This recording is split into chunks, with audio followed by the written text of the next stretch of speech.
Lux is the fifth full-length album from Aluk Todolo.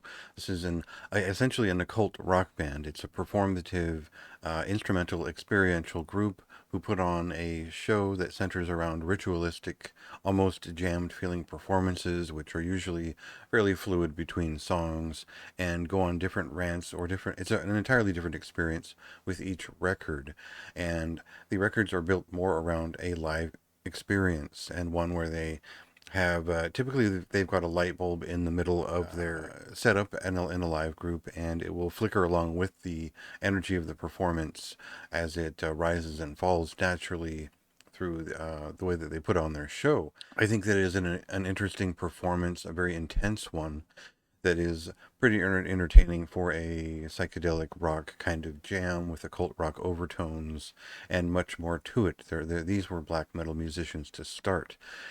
What I would say up front is go and experience this band live in person or in a video and get a sense for the way that they move and perform their songs, because where they're at now, where they've been on each record, does reflect their live performances at the time, and it's important to get to know how they've road tested and played these songs before they put them to tape, because they've put together this record in a way that reflects the mastery of their interplay, and the rants that this record goes on are both entertaining on record, but also maybe differently entertaining in person or on video when you see them perform them. So I think to know the full experience of this band is to know that all of this applies directly to a live performance, and I think that's important to get that out up front so that you don't run away when you find out that this is all instrumental. So let's cut to a clip here just to get a sense for the sonic luster of this album. This is a fully analog recording and one that is, I believe, performed live in studio, and so the parity between the live experience and what's on record is actually very close and very fine in general. So check that out, and we'll get to what this band is, what they've been, and what they are now.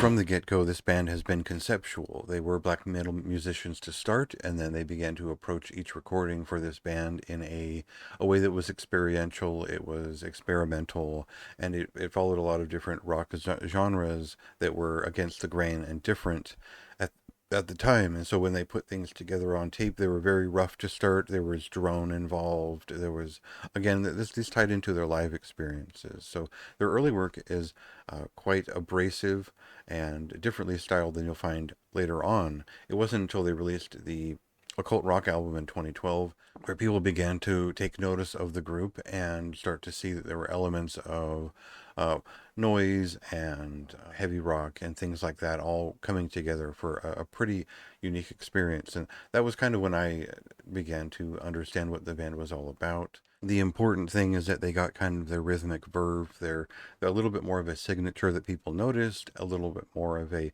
motoric movement to the drums, a little bit of a jazz fusion influenced sense of rhythm and fluidity in a lot of the rhythms that they created. And that was a measure of where they were taking a darker, blackened atmosphere, if you will.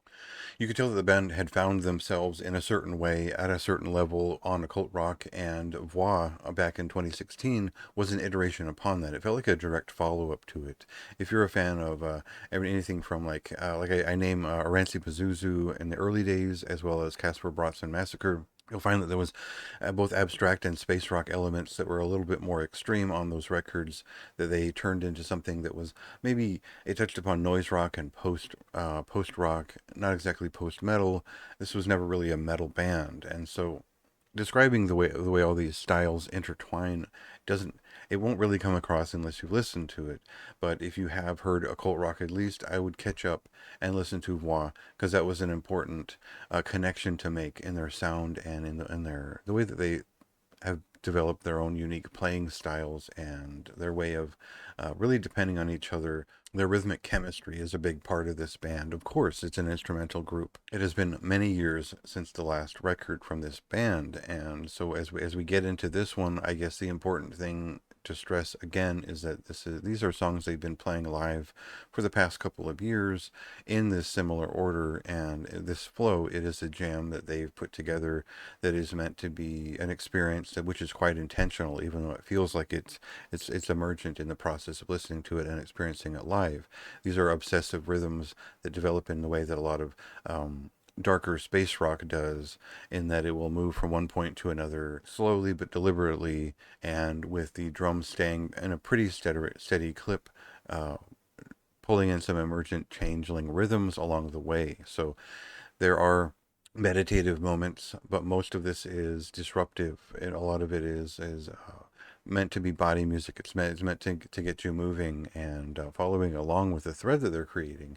In that way, this record is not necessarily an extension of what came before it, but an exaggeration of it. It's a honing in on the most exaggerative aspects of their performance, and it's also its own singular focus on these what they suggest as sacred mathematically derived movements and concepts. And so for me, that's all well and good, but I don't think that you need to be equipped with a ton of prompts in approaching this record. It really is the kind of thing you put it on, you let it play, and you see what happens.